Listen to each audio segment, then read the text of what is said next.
Welcome to the Opposition Preview.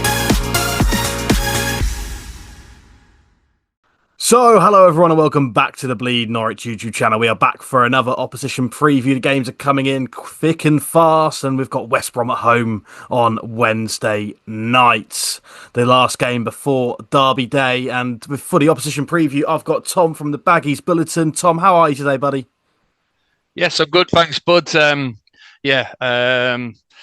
I'm feeling good.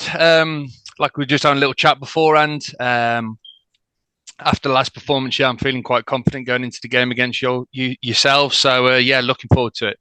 I think as you should be, really, with Norwich's home form so far this season. It's a lot left to be desired by. It's been very, very poor. But looking at West Brom, you guys haven't been awful. Started the season fairly well. Haven't won in your last three, but I don't think that's too much of a cause for concern. You played very, very well against Leicester, as we said before filming this. What's the take from West Brom's start to the season so far? Yeah, I think generally the fan base are feeling quite optimistic at this moment in time.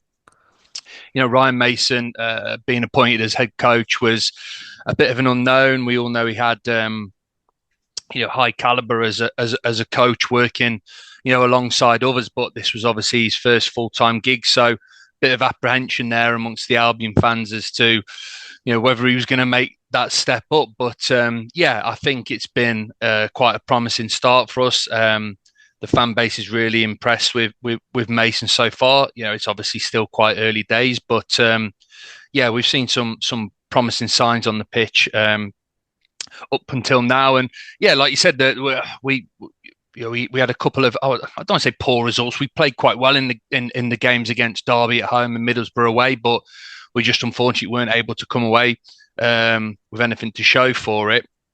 And then like you touched on our last game at home against Leicester, we put in a really stellar performance. I was quite proud of the performance we put in.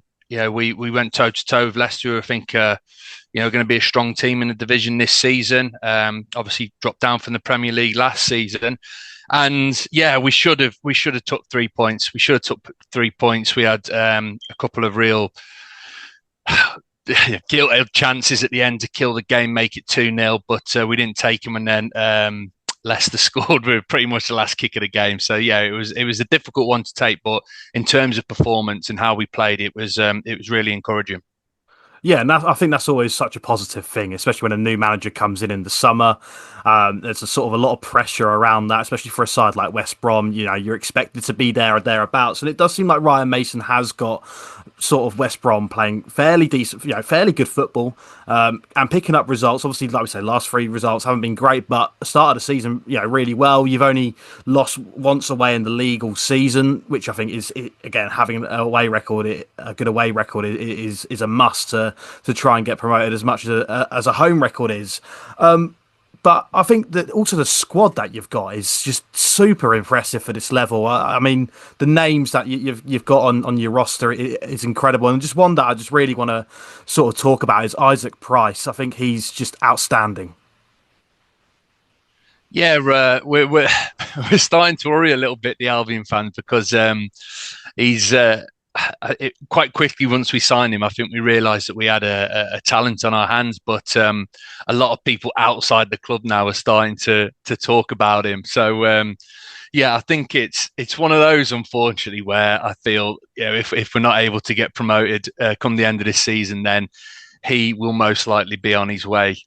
That's just the way it plays out, isn't it? Unfortunately, with the team in the Championship, you have a top talent at your disposal. But he's been super impressive. It's been quite interesting though, because the first few games of the season, he scored a few goals, and he was really killing it. But the last couple of matches, I think, because of how well he started, I think there's a little bit more attention, from the opposition now being applied onto him. So he's, I don't want to say struggled, he's still had influence, etc. But I think he's now having to maybe adapt his game a little bit, because I think he's getting, marked a little bit more tightly than he was maybe at the start of the season.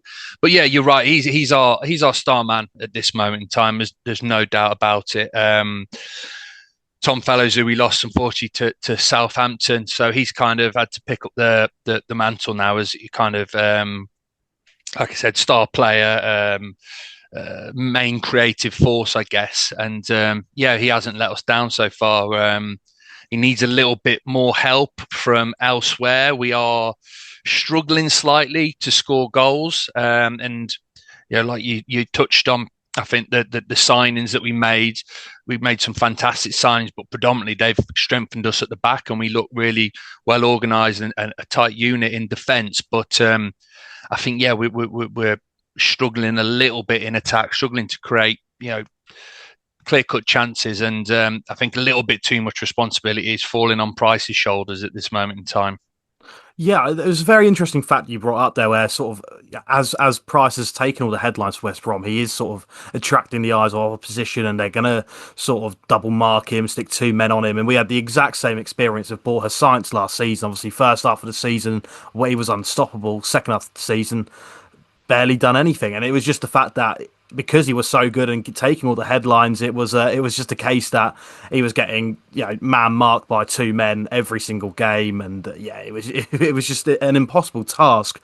But yeah, it was interesting to hear you say sort of that you struggle with creating chances and clear cut chances, and just looking at some of the forward players you've got, Samuel Illing Jr., who I think is a fantastic loan sign. I think he's a loan signing, isn't he? Yeah, that's right. We brought him in on loan from Aston Villa for the season. Yeah. Yeah, I think he's a fantastic little coup as well. You've got Josh Madger as well. When fit, he's one of the best strikers in the division. I do like the signing of Hegebo as well as one of the strikers. He looks like a real force. And even in midfield, Collier, who we know is a United youth product, and he's obviously got bags of talent. Mickey Johnston as well is one that I'm a big fan of. I've always wanted him at Norwich, and on his day, he's one of the best wingers in the division. So what seems to be sort of the issue with creating chances, because the quality and caliber of player is there, but what's going wrong? Yeah, you make a really good point. To be fair, it is a bit odd. I think I think he's still just trying to work out what his best combination is. I think that with Josh Meyer, like you said, I'm a big Josh Meyer fan, and I've kind of last week or so, knowing that he's now fully fit and ready to start, I've been calling for him to start, because, like you said, on his day, he's one of the best strikers in the division.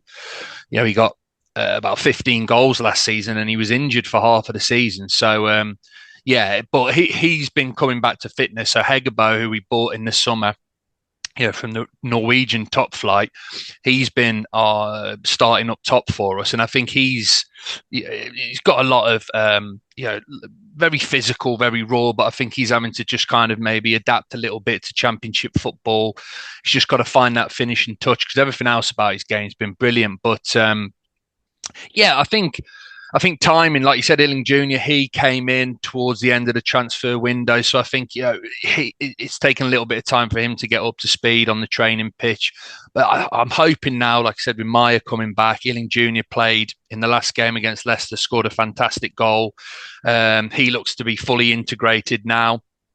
Yeah, I'm hoping that we'll start looking more of a force in attack, because as of now, it's I think I was reading earlier that I think we're sat about 15th, I think, in the division for goals scored. So there's obviously something not quite right there. But I personally feel it will come. I think it will come with time. I think, like I said, Maya coming back to full fitness, and a couple of the new signings brought in now, having some time to work with Mason on the training field. I feel like, I'm hoping as well that we'll start scoring some more goals, start creating more chances in matches, because, like I said, I think defensively we look really good. Like some of the signings we made have been fantastic for this level, but I think the last piece of the jigsaw for us is to get things right in attack.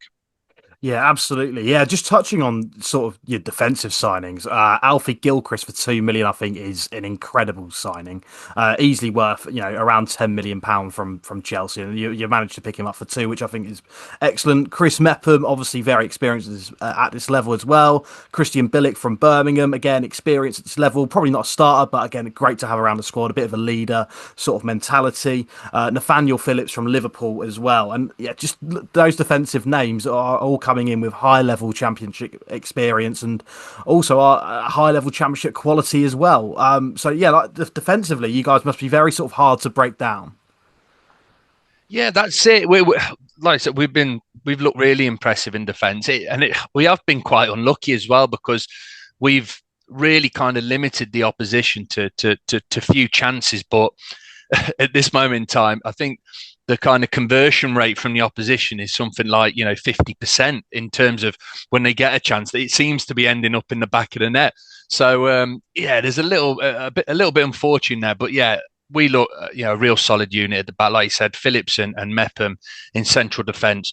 I'd argue that that's one of the best centre back pairings in the division. And like you touched on, Gilchrist, he's still yet to come into the team. So he's another who, Mason came out and said he's going to take a little bit of time to kind of get to full fitness and integrate into the squad. But I think it won't be long before he's in the starting 11 as well. So, like you said, I think once everyone's fit and firing, we've got one of the best back lines in the division, and there's definitely been signs of that so far. So yeah, I've got no qualms really in regards to us defensively. There was a little bit of a question mark over Josh Griffiths, our goalkeeper. So we lost Alex Palmer. Obviously, in January last season, he obviously went to your rivals Ipswich, and that kind of left a big gap because Mowbray then couldn't make his mind up between Griffiths and Wildsmith, who's our number 2, and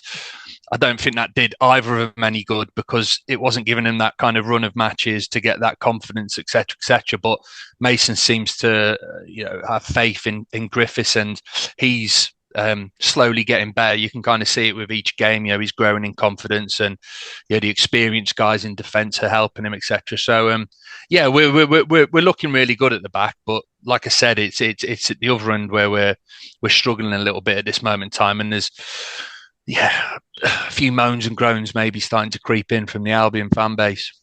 Well, that's it. Championship fans, we're not the most patient in the world when it comes to managers and head coaches. So I can fully understand that. I think with Norwich as well, the manning out sort of chants have already started. So it's a long old season already. It seems like. But what can we expect from West Brom coming into Wednesday's game? Look, I think we'll take we'll try and win the game. I think we'll try and play our style, which is ultimately, Mason does like to get on the ball. He likes to control possession, likes to get forward and create chances. He has proven that he does kind of maybe tweak things slightly based on who we're coming up against. But I was having a look at Norwich and how you've been setting up so far this season, and you guys play a 4-2-3-1 as well, don't you? So I think we'll probably match you in regards to that's been Mason's most favourable formation so far this season. So I think I haven't seen enough of Norwich to know whether they prefer it with teams coming at them and attacking, or whether they prefer teams maybe sitting back and then trying to break through. But I think in terms of us and how we'll play on Wednesday night, I think we'll try and get on the ball. We'll try and control possession, and we'll attack.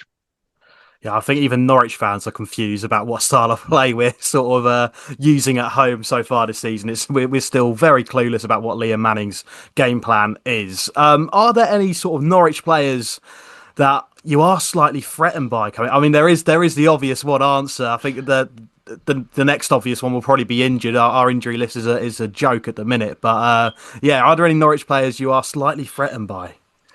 Yeah, it's got to be Josh Sargent. Obviously, look, I'll be honest with you. I'm still quite surprised that he's still playing for Norwich. And that's no offense to Norwich. You're a top half championship team, but I've been a fan of his ever since you signed him in the Premier League. And like I said, I just still can't quite believe that someone in a higher division hasn't come and plucked him away yet, because I think for me, again, this is not just because I'm speaking to you, but I think he's probably the best player in the division. He's at least one of them, isn't he? There's no doubt about that. So yeah, he's the main man. He's the one undoubtedly Mason will be focusing on and applying lots of attention in the tactics room, etc. Because he's got the ability to win games on his own, hasn't he? And yeah, so I'm just hoping he has a off night, but yeah, he doesn't seem to have many of those, does he? He's obviously got, is it 5 goals for you? I think he's got 5 for yourself already, hasn't he, this season? And Yeah, that's obviously been, you guys have been quite indifferent start, hasn't it? So yeah, he's the main man. I'll be honest with you, like I said, I was doing a little bit of research, and there's a lot of new faces in there that I don't actually recognise. And again, interested to see your take. Is it's seemingly a kind of transition period maybe with Manning and a lot of new faces and new tactics and approach. I'm thinking it might be a good time to play Norwich because you still seem to kind of be in that process. Am I kind of on the right lines there, or? yeah, I think you're spot on. I think you're absolutely spot on. I think, yeah, definitely sort of, I mean, I hate using the word transitional period because we had it under Johannes off Forup and it was sort of like a get out of jail card for him, being the new head coach. And I don't like that. I think Norwich should always sort of strive for playoffs regardless of transition or not. But it is, undoubtedly a transition period for Norwich, and sort of the amount of injuries we have as well at the minute. It certainly is transitional in terms of new personnel coming in that haven't had many first team minutes so far this season. It's it's very transitional, and like you say, I fully agree. It's probably the best time to play us. Yeah, because I was looking back, and I don't think we've beaten you. I think at Carrow Road, I think it was maybe 2018, 19. I think it was, which that's going back quite a bit, isn't it? It's notoriously been a difficult place for us to go and travel to. So yeah, like I said, I think it's from a WBA perspective a good time to play you. But everything's just kind of like we were talking about your poor home record, the amount of games you've lost, the decent start we've had, the poor. It's just everything's just got Norwich win written all over it. That's Like just a the 1-0 championship, scrappy isn't win, it? hasn't it? Yeah, that's That's it. it. And also, this is the crazy thing about the championship as well is I think if you win, you go on the same points as us. So, there's a great incentive there, for Norwich, and all of us, that's how close things are still really, aren't they? That's it. The table doesn't mean too much, I don't think at this moment in time, but yeah, I'm excited. I think it should be a good game. Look, I'm a fan of Liam Manning as well. I thought when you appointed him, in the summer, I thought that was a great appointment considering the job he did at Bristol City last season. So I am a little bit surprised that it's maybe you've not started better, but yeah, like I said, it's still early days, isn't it? There's still lots of games to go, and if you can get a win against us in this week, then all of a sudden you're in the top 10 and things are looking a lot brighter, aren't they? No, that's it. It just takes one game in this division, doesn't it, to sort of change fans' mind. And yeah, if Manning does get that home win and the performance is good, I'm certain that a lot of fans will start to shift from Manning out to Manning in again. And that's just Championship football in a nutshell. But just to finish off the opposition preview, what is your score prediction going into Wednesday night's game? I'm going to be positive. I think, yeah, off like we've discussed, kind of Norwich's form at this moment in time, the start you've had, the better start we've had, the good performance we put in the last game against Leicester at home. I'm feeling confident that we can come away with 3 points. So I'm going to go 2-1 West Brom. I don't think it's going to be any sort of rout, anything like that. I think it'll be a close game, keenly fought. I think Norwich going to prove a stern test, but yeah, I fancy us to maybe sneak the win and come back with the 3 points. Yeah, I think that's probably the likely outcome. I am going to try to stay positive myself, and as positive as I can be. I'm going to go for a 1-1 draw. But yeah, with Norwich at the minute, it's very difficult to be positive when it comes to a home game. But Tom, thank you very much for coming on today. Bleed Norwich viewers, make sure you go check out Baggies Bulletin. All their links will be down in the description. Make sure you like and subscribe, and we'll see you guys next time.